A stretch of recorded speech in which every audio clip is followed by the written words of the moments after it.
नमस्कार दोस्तों, देश के लाखों पेंशन भोगियों के लिए इस वक्त की बड़ी खबर निकलकर सामने आ चुकी है। पेंशन बढ़ोतरी का इंतजार कर रहे लाखों सरकारी कर्मचारी और साथ ही ईपीएस नाट्यवा पेंशन धारकों के लिए इस वक्त की बड़ी खबरें निकलकर सामने आ चुकी है। जी दोस्तों, अभी मीटिंग के बाद आप सभी के लिए बड़ी खबर आई है। कर्मचारियों को बहुत ही बड़ी खुशखबरी मिली है। एक साथ दो बड़े तोहफे, दो बड़ी खुशखबरी आप सभी के लिए बताई जा रही है। तो आखिरकार क्या बड़े तोहफे, क्या बड़ी खुशखबरी है, इसके बारे में आज की इस वीडियो के अंदर बात करने की कोशिश करेंगे। साथ ही दोस्तों, पेंशन धारकों के लिए खुशखबरी भरा आदेश जारी हो चुका है कि अंदर ये पेंशन लेखा कार्यालय ने पेंशन धारकों को शानदार तोहफा दिया है। पेंशन धारकों की जिसके तहत बल्ले बल्ले होने वाली है, इसको लेकर भी आज की इस वीडियो के अंदर बात करेंगे। वहीं दोस्तों, यहाँ पर जो है वरिष्ठ नागरिकों की पेंशन में यहाँ पर आप सभी के लिए नया अपडेट आया है। तो आखिरकार आप सभी की पेंशन को लेकर नया अपडेट क्या आया है, और साथ ही दोस्तों एम्प्लॉयज प्रोविडेंट फंड ऑर्गेनाइजेशन यानी कि कर्मचारी भविष्य निधि संगठन ने यहाँ पर करोड़ों प्राइवेट और सरकारी कर्मचारियों के लिए बड़ी राहत दी है। तो आखिरकार ईपीएफओ ने क्या राहत दी है, इसके बारे में आज की इस वीडियो के अंदर बात करेंगे। साथ ही दोस्तों, यहाँ पर सरकारी कर्मचारी और पेंशन धारकों के लिए 18 महीने की बकाया डीए एरियर को लेकर बड़ा दोस्तों फैसला लिया गया है। तो किस हित में फैसला, किसके हित में फैसला, कब लिया गया है और इससे आपको क्या क्या फायदा होने वाला है, इसके बारे में भी आज की इस वीडियो के अंदर बात करेंगे। वहीं दोस्तों, ईपीएस नाट्यवा पेंशन को लेकर बड़ी खबर निकलकर सामने आ चुकी है। ईपीएस नाट्यवा पेंशन भोगी और परिवारजन बहुत ही दुखी है। यहाँ पर उनका गुस्सा जो है वो बाहर आ रहा है। इसको लेकर दोस्तों हाल फिलहाल में यहाँ पर एक रिपोर्ट्स के आधार पर बड़ी खबर निकलकर सामने आ चुकी है, जिसके बारे में भी आज की इस वीडियो के अंदर आप सभी को संपूर्ण जानकारी देने की कोशिश करेंगे।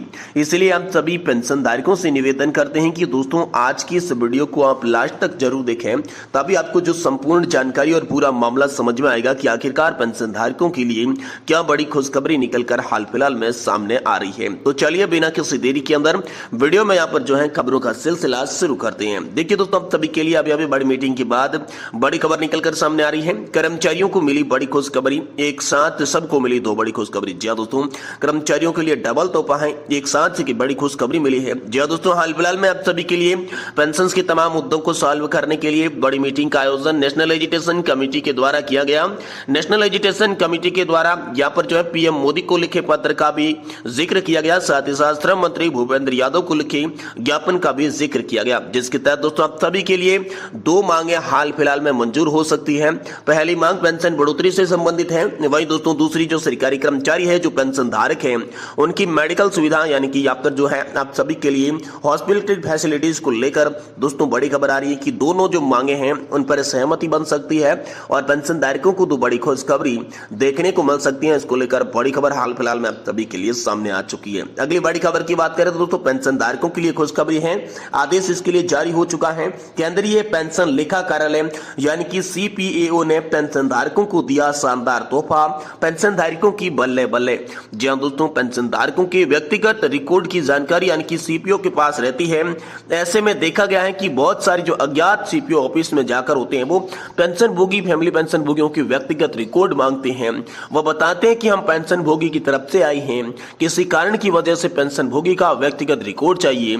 ऐसे में इसकी वजह क्या हो सकती है और मंत्रालय और विभाग क्या करना चाहिए, और उसी को लेकर केंद्र सरकार की तरफ से हाल फिलहाल में बड़ी खबर और दिशा निर्देश सामने आ चुका है। जी दोस्तों, पेंशन धारकों के व्यक्तिगत रिकॉर्ड मांगने की वजह क्या हो सकती है, पेंशन धारकों के व्यक्तिगत रिकॉर्ड कैसे दे सकता है, तो दोस्तों भविष्य में क्या खतरा हो सकता है, पूरी खबर को जानेंगे। दोस्तों उससे पहले चलिए जान लेते हैं कि आखिरकार पेंशन धारकों के व्यक्तिगत रिकॉर्ड मांगने की वजह क्या हो सकती है। देखिए, पहली बात की जा रही है मुकदमेबाजी या फिर परिवार की कलह की वजह से। देखिए, कभी कभी किसी पेंशन भोगी के ऊपर मुकदमा चलत होता है या परिवार की कलह से, जैसे उनका परिवार के मुख्य रूप से पत्नी जानना चाहती है कि पेंशन भोगी नॉमिनी किसको बनाया है, या फिर किसी अन्य के कारण पेंशन भोगी व्यक्तिगत रिकॉर्ड मांगती है। वही दूरसंचार कंपनियां भी मांगती रहती है व्यक्तिगत रिपोर्ट। कभी कभी देखा भी गया है कि दूरसंचार कंपनियां भी पेंशन भोगियों का व्यक्तिगत रिकॉर्ड मांगती है ताकि उनको फोन करके अपने प्रोडक्ट को बेचा जा सके।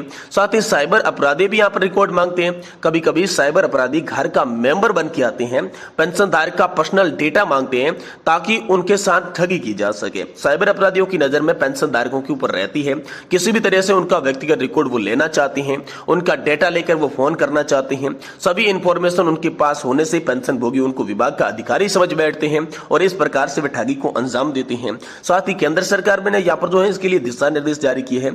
इसी को लेकर केंद्र सरकार की तरफ से यहाँ पर जो इंपॉर्टेंट गाइडलाइंस जारी की गई है, जो कि मंत्रालय और विभाग के ऊपर लागू होता है। ऐसे ऐसे में यह बहुत ही जरूरी दिशा निर्देश हर पेंशन भोगी के लिए जानने बेहद जरूरी है। तो दोस्तों, व्यक्तिगत रिकॉर्ड शेयर ना किया जाना चाहिए। इस दिशा निर्देश में बताया गया है कि पेंशन भोगी का डाटा किसी भी थर्ड पार्टी को नहीं दिया जाना चाहिए। अगर वकील पेंशन भोगी का व्यक्तिगत डाटा मांगता है तो ना दिया जाना चाहिए जब तक उसके पास किसी भी प्रकार की उचित अथॉरिटी नहीं हो। सभी मंत्रालय और विभाग को भी आदेश जारी किया गया है कि पेंशन भोगी का डाटा तब तक ना दिया जाना चाहिए जब तक पेंशन भोगी उसकी अथॉरिटी ना दे, और साथ ही पेंशन भोगी या फिर फैमिली पेंशन भोगी तब तक ऑब्जेक्शनल सर्टिफिकेट नहीं मिल जाता तब तक उनका व्यक्तिगत रिकॉर्ड किसी थर्ड पार्टी को नहीं देना चाहिए। और अगर पुलिस या फिर वकील व्यक्तिगत रिकॉर्ड पेंशन भोगी का मांगते हैं तो उससे केस में उनका रिकॉर्ड नहीं देना चाहिए जब तक कोई उचित अथॉरिटी की तरफ से लेटर ना दिया जाए। और दोस्तों, उचित अथॉरिटी के साथ शेयर यहां पर किया जाना चाहिए। तो पेंशनधारक का डाटा तभी दिया जा सकता है जब पेंशनधारक इसकी मंजूरी दी हो। व्यक्तिगत रिकॉर्ड देते समय ध्यान रखा जाए कि प्राइवेसी पॉलिसी का उल्लंघन नहीं किया जाना चाहिए। अगर व्यक्तिगत रिकॉर्ड लेते समय उचित अथॉरिटी, ऐसे में जितने भी मंत्रालय और विभाग और अधिकारी हैं, जब पेंशन भोगी का रिकॉर्ड देंगे तब उनका व्यक्तिगत रिकॉर्ड कौन ले गया है उनकी जानकारी रखेंगे, उनका आईडी कार्ड लेना है ताकि भविष्य में किसी प्रकार की अनहोनी यहाँ पर पेंशन धारकों के साथ नहीं हो सके। ये बड़ी खबर आप सभी के लिए आ रही है। वही दोस्तों, यहाँ पर वरिष्ठ नागरिकों की पेंशन योजना को लेकर बड़ा अपडेट है, जिसमें यहाँ पर जो है आप सभी के लिए अटल पेंशन योजना का जिक्र किया गया है, जिसमें आप सभी को 18 से 40 साल तक निवेश करना है और जिसके बाद दोस्तों 60 साल की उम्र से आपको 1000 रुपए से लेकर 2000 रुपए या फिर 5000 रुपए तक की भी पेंशन मिल सकती है। ये बड़ी खबर आ रही है। साथ ही साथ दोस्तों, यहाँ पर प्राइवेट हो चाहे सरकारी कर्मचारियों के लिए यहाँ पर कर्मचारी भविष्य निधि संगठन ने बड़ी राहत दे दी है। तो राहत क्या है, चलिए आपको बताते हैं। देखिए, अगर कोई ईपीएफओ सदस्य नौकरी बदलता है तो उसकी पीएफ राशि नई कंपनी या फिर नियोक्ता के पास ऑटोमेटिक ट्रांसफर हो जाएगी। पुराने से नई कंपनी में पीएफ ट्रांसफर कराने के लिए फॉर्म 31 नहीं भरना होगा और इससे करोड़ों सरकारी और प्राइवेट कर्मचारियों को राहत मिली है। यानी कि आप सभी का पीएफ जो अकाउंट है वो ऑटोमेटिक ट्रांसफर हो जाएगा। इसके लिए आपको कोई फॉर्म भरने की सुविधा नहीं देनी होगी। यहाँ पर जो है तो ईपीएफओ के अंदर यहाँ पर जो है बहुत ही अच्छा काम ये कर्मचारी और पेंशन धारकों के लिए कर दिया है। वही दोस्तों, सरकारी कर्मचारी पेंशनरों के लिए 18 महीने के बकाया डीए एरियर को लेकर बड़ा अपडेट है। जी हां दोस्तों, सरकारी कर्मचारी पेंशन भोगी अपने महंगाई भत्ते, महंगाई राहत के 18 महीने के बकाया का इंतजार कर रहे थे। कोरोना महामारी के दौरान महंगाई भत्ता, महंगाई राहत रोक दी गई थी। केंद्र सरकार ने जनवरी 2020 से जून 2021 तक का 18 महीने के लिए डीए और डीआर का भुगतान रोक दिया गया था। अब दोस्तों, भारतीय प्रतिरक्षा मजदूर संघ के महासचिव मुकेश सिंह ने इस संबंध में वित्त मंत्री निर्मला सीतारमण को पत्र लिखा। इससे पहले वित्त राज्य मंत्री पंकज चौधरी ने लोकसभा में एक जवाब में दिया था कि डीए और डीआर बकाया ज्यादातर 2020-21 की चुनौतीपूर्ण वित्तीय स्थिति से संबंधित था। 2020 में महामारी के नकारात्मक वित्तीय प्रभाव और सकारात्मक द्वारा यहाँ पर सरकार द्वारा लागू किए गए कल्याणकारी उपायों के कारण ये व्यवहार्य नहीं माने जाते हैं। मुकेश सिंह ने पत्र में लिखा कि वह कोरोना महामारी की उचित चुनौती और वित्तीय 2021-22 के लिए महंगाई भत्ते और महंगाई राहत की 3 किस्तों में निलंबन से उत्पन्न आर्थिक व्यवधानों से पूरी तरीके से समझते हैं। हालांकि अब धीरे धीरे महामारी के प्रकोप से उबर रहा है देश। ये देखकर खुशी होती है कि देश की आर्थिक स्थिति में सुधार हो रहा है। वह आगे लिखते हैं कि महामारी के चुनौतीपूर्ण समय के दौरान सभी सरकारी कर्मचारी और सेवानिवृत्त कर्मचारियों द्वारा दिए गए महत्वपूर्ण योगदान को उजागर करना चाहते हैं। कर्मचारियों के समर्पण और कड़ी मेहनत से आवश्यक सेवाओं में सुचारू संचालन और कोरोना के खिलाफ देश की लड़ाई में महत्वपूर्ण जो भूमिका निभाई उसे भी जागरूक करना चाहते हैं।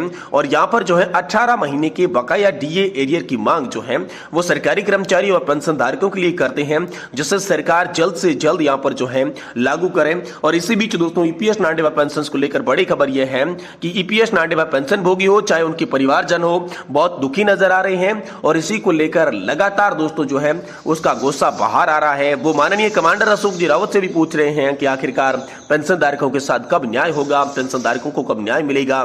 हायर पेंशन पर भी दोस्तों उनका दर्द छलक रहा है। तो ये इंपॉर्टेंट और बड़ी खबरें आप सभी के लिए निकलकर सामने आ रही थी।